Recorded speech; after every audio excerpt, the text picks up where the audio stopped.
ಅಲ್ಲಿ ಹೋಗಿದಾವಲ್ಲ ಎಲ್ಲಿ ಹೋಗಿಲ್ಲ ಅಲ್ಲಿ ಹೋಗಿದಾವು ದಯವಿಟ್ಟು ನಾವು ನೋಡ್ರಿ ನಾವು ಕೊಟ್ಟರಾಗ ಮಾತಾಡ್ಬೋದು, ನಾವು ಕೆಟ್ಟರಲ್ಲ.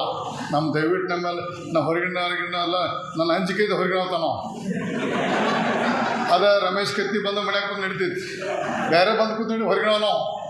ನಾ ರಮೇಶ್ ಜಾಗಡೊಬ್ಬ ಹೊರಗಿನವು, ಯಾಕಂದ್ರೆ ನನಗೆ ಊಟ ಗೊತ್ತೈತೆ ಅವಾಗ. ಅದಕ್ಕೆ ದಯವಿಟ್ಟು ನಾವು ಯಾವುದೇ ಪರಿಸ್ಥಿತಿ ನಾವು ನಿಮ್ಮ ಕೈ ಬಿಡೋದಿಲ್ಲ. ಈ ಕೃಷ್ಣ ಫ್ಯಾಕ್ಟ್ರಿ ಗೆಲುವು ಹಾಕೋದು ಫಲಿತಾಂಶ ದೇವ್ರ ಇಚ್ಛ. ಡಿ ಸಿ ಬ್ಯಾಂಕ್ ನಂಗೆ ಗೊತ್ತಿತ್ತು, ಸೋಲ್ ನನಗೆ ಹಾಕೈತೆ. ಡಿ ಸಿ ಬ್ಯಾಂಕ್ ಗೊತ್ತಿತ್ತು ನನಗೆ, ಇಲೆಕ್ಷನ್ ಮಾಡೋದು ಅಷ್ಟೇ ತಿರ್ಲೆ ಮಾಡಿದ್ನ. ಹಂಗೆ ಕೃಷ್ಣ ಫ್ಯಾಕ್ಟ್ರಿ ಇಲೆಕ್ಷನ್ ಮಾಡಿದ್ನು ಫಲಿತಾಂಶ ನಿಮ್ಮ ಮೇಲೆ ಬಿಡ್ತೀನಿ. ಆದ್ರೆ ನಿಮ್ಮ ಕೈ ಬಿಡೋದಿಲ್ಲ. 28ಕ್ಕೆ ನಾಳೆ 18 ಚುನಾವಣೆ ಪರಿವರ್ತನೆ ಆಗಲೇಬೇಕು ನೀವು.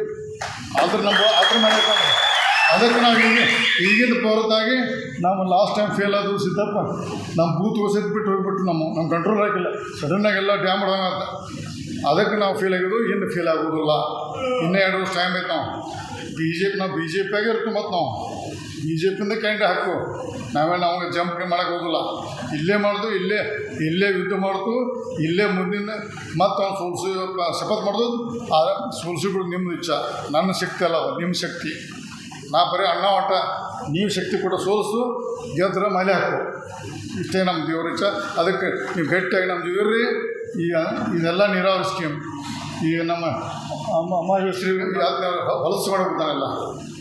ತನ್ನ ಫ್ಯಾಕ್ಟ್ರಿ ಒಂದು ಪೈಪ್ಲೈನ್ ಹಾಕೊಂಡು ನಾವು ಮಂದಿ ರೈತ ಎಲ್ಲ ಸತ್ಯನಾಶ ಮಾಡೋದು.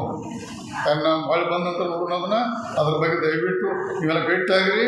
ನಾವು ಇದು ಅಮಿತ್ ಶಾ ಮುಖಾಂತರ ಮತ್ತು ಡಿ ಸಿ ಬ್ಯಾಂಕ್ ನಮ್ಮ ಆಡಳಿತ ಇರೋದ್ರಿಂದ ಅಲ್ಲಿ ಭಾಳಷ್ಟು ಒಂದು ಟೈಮ್ ಸೆಟಲ್ಮೆಂಟ್ ಮಾಡಿ ಅಲ್ಲಿ ಬಡ್ಡಿ ಕಡಿಮೆ ಮಾಡಿಸಿ ಕೇಂದ್ರದ ಬಡ್ಡಿ ರಹಿತ ಸಾಲ ತಂದು ಈ ಫ್ಯಾಕ್ಟ್ರಿ ಜೀವಂತ ಮಾಡ್ತೀವಿ.